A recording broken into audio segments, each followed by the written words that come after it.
नमस्कार, आपका बहुत बहुत स्वागत है। मैं हूं आपके साथ वर्षा शर्मा। रुक करेंगे उत्तर प्रदेश की खबरों की और बड़ी खबर है, सीएम योगी आदित्यनाथ ने किया जनसभा को संबोधित। 2264 करोड़ की 545 परियोजना का लोकार्पण और शिलान्यास किया। लाभार्थियों को प्रमाण पत्र और टैबलेट वितरण किए। इस वक्त की बड़ी खबर है, जहां बता दें कि उत्तर प्रदेश के मुख्यमंत्री योगी आदित्यनाथ ने जनता को संबोधित किया और इसके साथ ही बता दें कि बरेली में हमारे बरेली को दंगाग्रस्त बरेली नहीं कह सकता, और इसका प्रमाण सावन के मास में कावड़ यात्रा के दौरान हम लोगों ने देखा है।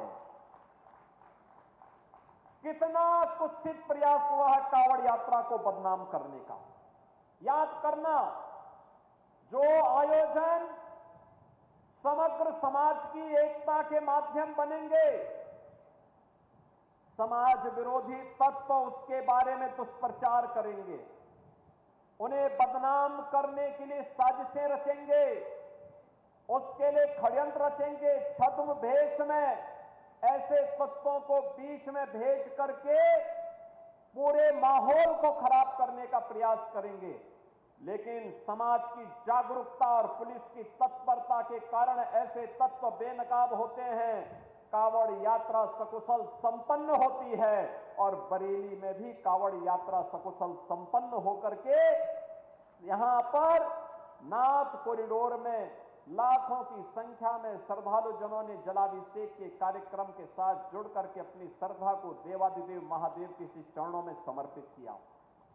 और इसीलिए आज का दिन हमारे लिए बहुत महत्वपूर्ण है कि पिछली सरकारें दंगों के साथ आपके सामने पहचान का संकट खड़ा करती थी, और ये डबल इंजन की भारतीय जनता पार्टी की सरकार दंगा मुक्त, भय मुक्त वातावरण देकर के विरासत और विकास के साथ आपको जोड़ करके न केवल आपके वर्तमान को बल्कि भावी पीढ़ी के भविष्य को उज्जवल बनाने के लिए, उन्हें सुखद बनाने के लिए, उन्हें समृद्धि के मार्ग पर अग्रसर करने के लिए निरंतर कार्य कर रही है।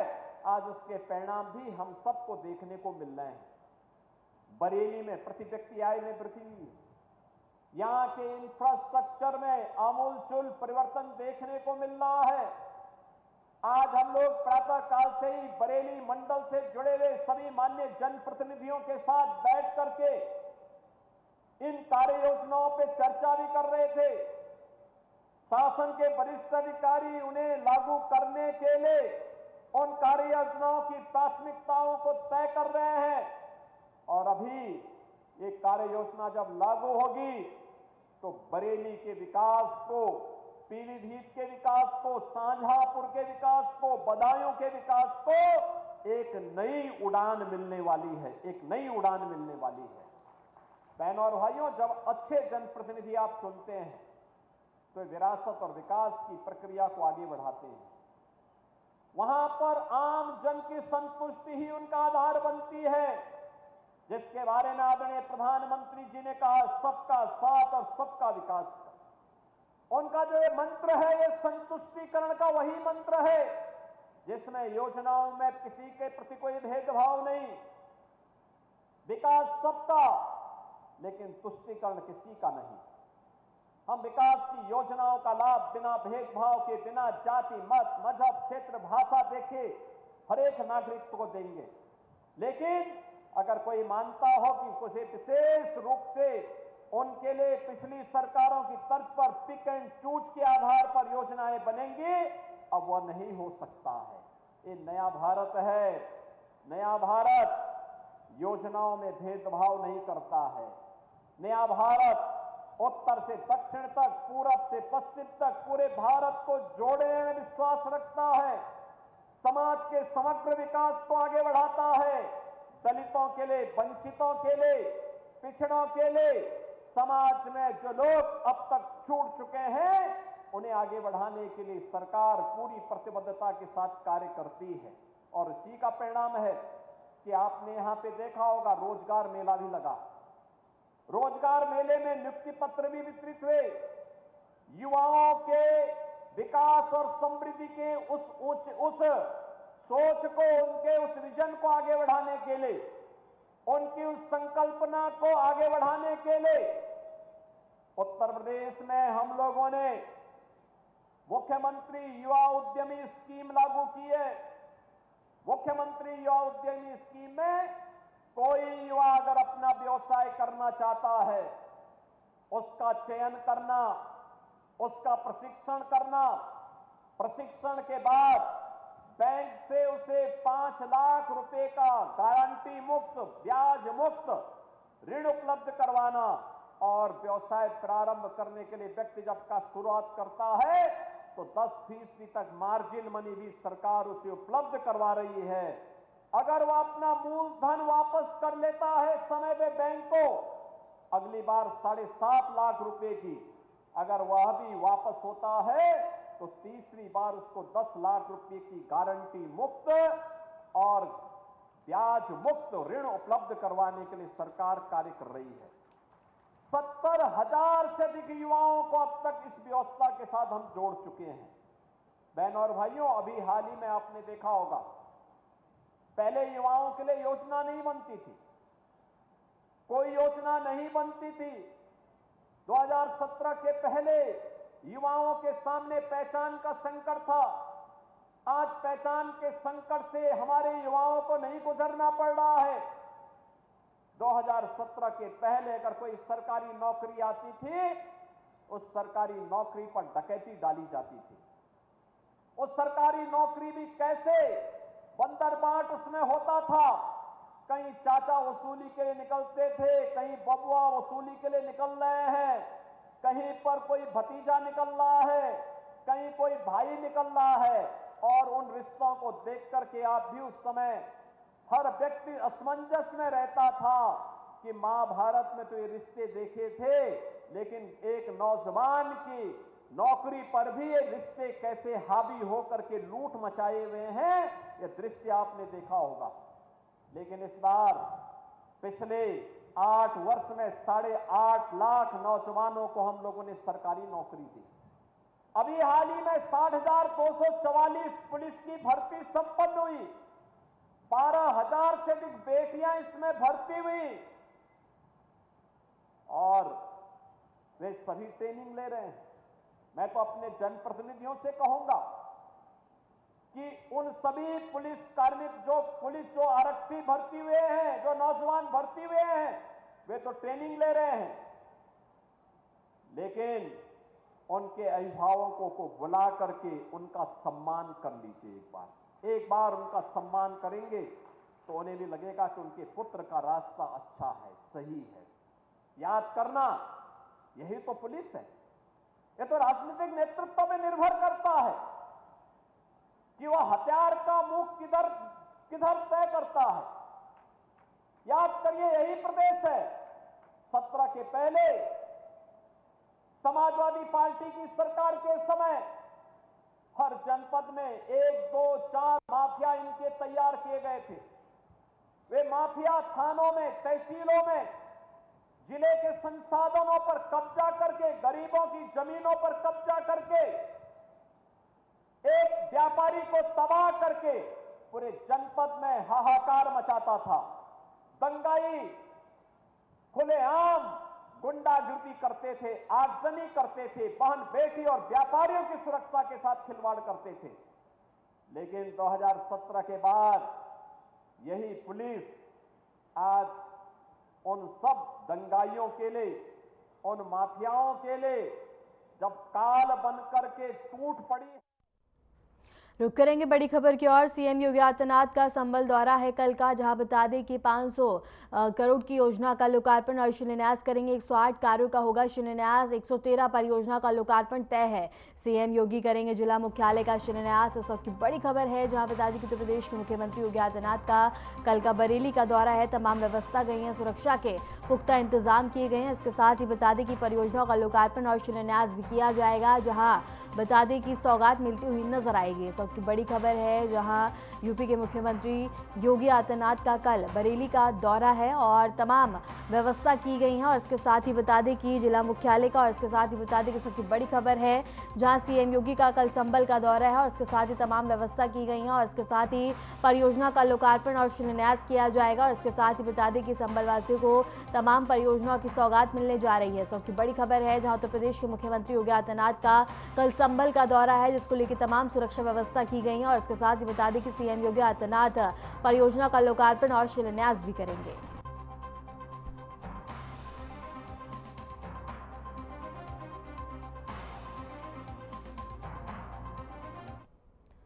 खबर देवरिया से है, जहां रक्षाबंधन मेले की शुरुआत कृषि मंत्री सूर्य प्रताप शाही ने की। इस अवसर पर जिलाधिकारी भी उनके साथ मौजूद रहे।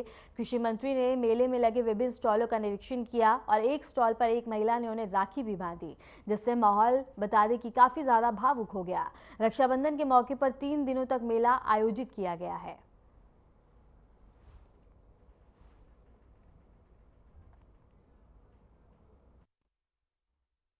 रक्षाबंधन के अवसर पर देवरिया जिला प्रशासन के द्वारा यहाँ देवरिया क्लब में 3 दिवसीय इस मेले का आयोजन किया गया है, जिसका अभी शुभारंभ किया जा रहा है। मकसद ये है कि देवरिया जिले के भीतर जो लोग अपने उत्पाद को तैयार करते हैं उनको मार्केट भी मिले, उनका प्रचार प्रसार भी हो, जिससे आने वाले भविष्य में उनका सामान की बिक्री बढ़ सके और उसकी डिमांड बढ़ सके।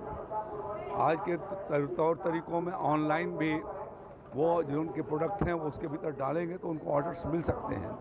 ज़रूरत इस बात की है कि देवरिया जैसे सुदूर पूरी उत्तर प्रदेश के इस जनपद के भीतर यहाँ के प्रोडक्ट को हाईलाइट किया जाए और इस दृष्टि से यह 3 दिवसीय मेला लगाया गया, जिसमें इनको कुछ प्रशिक्षण के भी कार्यक्रम चलेंगे। किसानों को भी आज की योजनाओं के बारे में जानकारी दी जाएगी। हमारा जो स्वास्थ्य विभाग है उसने हेल्थ कैंप भी लगा रखा है। खबर सीतापुर से है, जहां उदयपुर गांव में 15 दिनों से बिजली न आने पर राज्य मंत्री सुरेश राही ने खुद मोर्चा संभाल लिया। ग्रामीणों की शिकायत की अनसुनी करने पर बिजली विभाग पर नाराजगी जताई। मंत्री ने पहले विभाग से बता दें कि ट्रांसफार्मर बदलने की मांग की थी, लेकिन कोई कार्रवाई नहीं हुई। इससे आहत होकर वह खुद गांव पहुंचे और खराब ट्रांसफार्मर उतारकर पावर हाउस भिजवाया गया।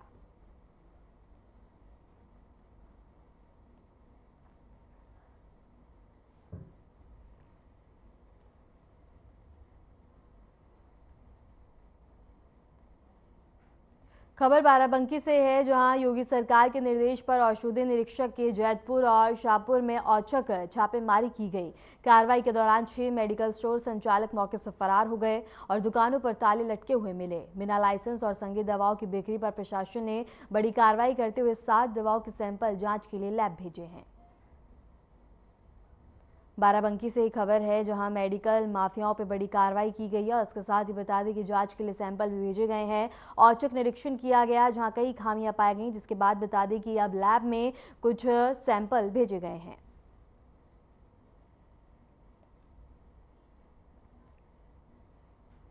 खबर रायबरेली से है, जहां बछरावा कृषि उत्पादन मंडी समिति में करोड़ों की हेराफेरी का मामला सामने आया है। मंडी समिति के लिपिक दीपक वर्मा ने 7 लोगों के खिलाफ फर्जी फॉर्म बनाकर कुछ पैसे हड़पने का केस दर्ज कराया है। यह राशि साल 2018 से 2020 के शासन के कार्यों के लिए आवंटित की गई थी।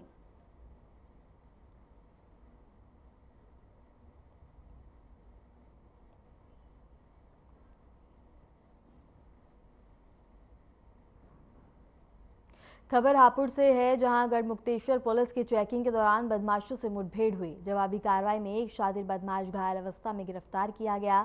उसके कब्जे से अवैध तमंचा, कारतूस और होंडा सिटी कार बरामद हुई है। मुठभेड़ में बदमाश का साथी अंधेरे का फायदा उठाकर भाग निकला और उसकी तलाश के लिए छानबीन जारी है।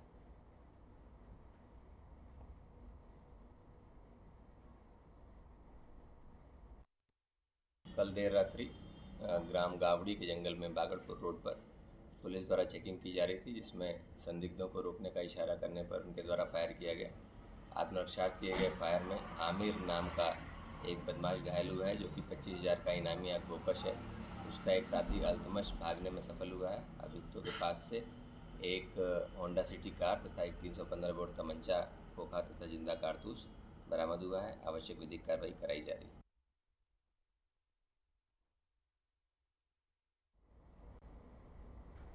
खबर प्रयागराज से है, जहां बाढ़ से जूझ रहे इलाकों के लिए राहत की खबर है। बीते 24 घंटे में गंगा और यमुना दोनों नदियों का जलस्तर घटा है और फाफामऊ में गंगा 35 सेंटीमीटर और इसके साथ ही बता दें कि छतनाग में अभी नीचे आई है। यमुना का जलस्तर नैनी में बता दें कि कम हुआ है और 108 शहरी मोहल्ले और गाँव बाढ़ से बुरी तरह प्रभावित हैं। कई गाँव का शहर से संपर्क अब भी पूरी तरह से कटा हुआ है। प्रशासन हालात पर नजर बनाए हुए है।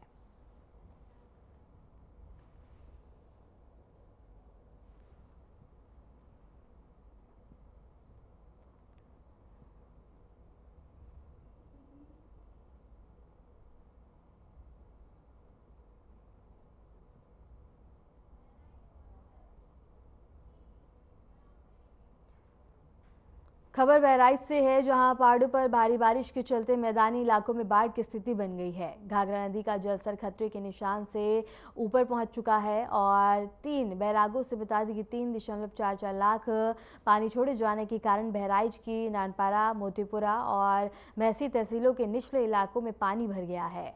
जिलाधिकारी अक्षय त्रिपाठी ने राहत बचाव कार्य तेज करने के निर्देश दिए हैं।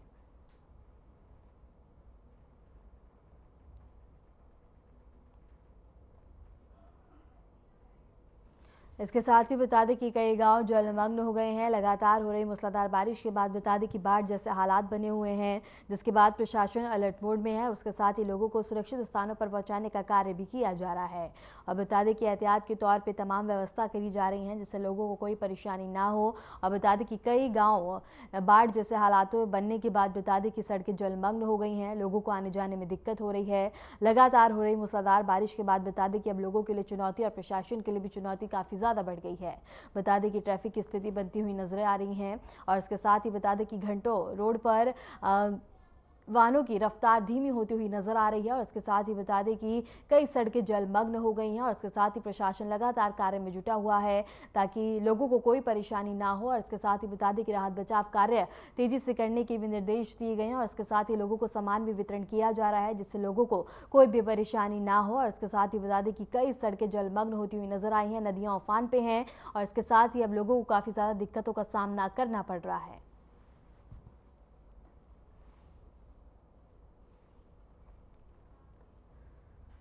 खबर वाराणसी से है, जहां गंगा नदी पर बना पीपा पुल तेज बहाव में बह गया। बहता हुआ पुल वाराणसी होते हुए चंदौली की ओर बढ़ रहा है और पुल के अन्य स्ट्रक्चर से टकराव की आशंका को देखते हुए प्रशासन ने ट्रैफिक को रोक दिया है।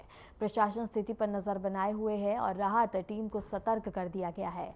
वाराणसी से ये खबर है, जहां बता दें कि पीपा पुल ढहता हुआ नजर आया और इसके साथ ही पुल बहने से हड़कंप मच गया है। लोगों में दहशत का माहौल है और इसके साथ ही बता दें कि जहां एक और उत्तर प्रदेश के कई जिलों में भारी बारिश ने कहर मचा रखा है, तो वहीं बता दें कि पीपा पुल बहता हुआ नजर आया, जिसके बाद लोगों में दहशत का माहौल है और इसके साथ ही बता दें कि अब कार्य किया जा रहा है जिससे लोगों को कोई परेशानी ना हो। और गंगा का उफान के चलते बता दें कि काफी ज्यादा लोगों को परेशानी का सामना करना पड़ रहा है। गंगा नदी में बता दें कि पुल बहने से अब हड़कंप लोगों में मचा हुआ है, दहशत का माहौल है और इसके साथ ही बता दें कि गंगा का उफान ले आया है पुल और इसके साथ ही बता दें कि पीपा पुल बहा, जिसके बाद बता दें कि अब लोगों को काफी ज्यादा परेशानी का सामना करना पड़ रहा है।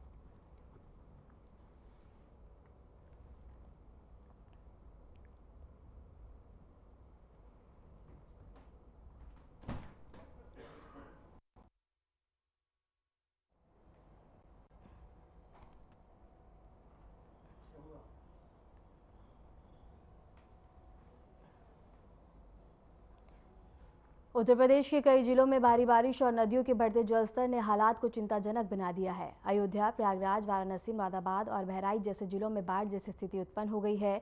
अयोध्या में भारी बारिश के चलते सरयू नदी का जलस्तर बढ़ गया है, जिससे तटीय इलाकों में बाढ़ जैसे हालात बन गए हैं। प्रयागराज में गंगा और यमुना नदी का जलस्तर तेजी से बढ़ रहा है, जिससे निचले इलाकों में जलभराव और लोगों को काफी ज्यादा परेशानी का सामना करना पड़ रहा है। वाराणसी में गंगा का जलस्तर लगातार बढ़ रहा है और घाटों से लगे तटीय मोहल्लों में पानी भरने की सूचना है।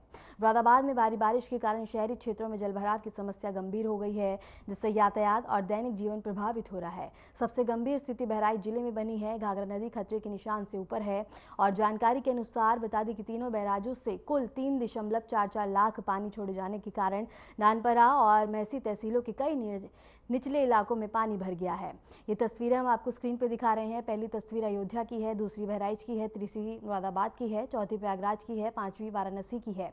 और पांचों ही तस्वीरों में देखा जा सकता है कि किस तरह से लगातार हो रही मूसलाधार बारिश के बाद सड़कें जलमग्न हो गई हैं। ट्रैफिक की स्थिति बनी हुई है। लोगों को काफ़ी ज़्यादा दिक्कतों का सामना करना पड़ रहा है। प्रशासन भी लगातार कार्य में जुटा हुआ है और इसके साथ ही अगर मुरादाबाद की बात करें तो वहाँ पे लोगों का जीवन बुरी तरह से प्रभावित होता हुआ नजर आ रहा है। और इन्हीं तस्वीरों में आप देख सकते हैं, पहली अयोध्या की है, दूसरी बहराइच की है, तीसरी मुरादाबाद की है, चौथी प्रयागराज की है, पांचवी वाराणसी की है। और पांचों ही जगहों पे बता दें कि सड़कें जलमग्न हैं और लोगों को काफ़ी ज़्यादा दिक्कतों का सामना करना पड़ रहा है। गंगा यमुना का जलस्तर तेजी से बढ़ता हुआ नजर आ रहा है, जिससे कई इलाके बाढ़ की स्थिति और उत्पन्न करते हुए नजर आ रहे हैं।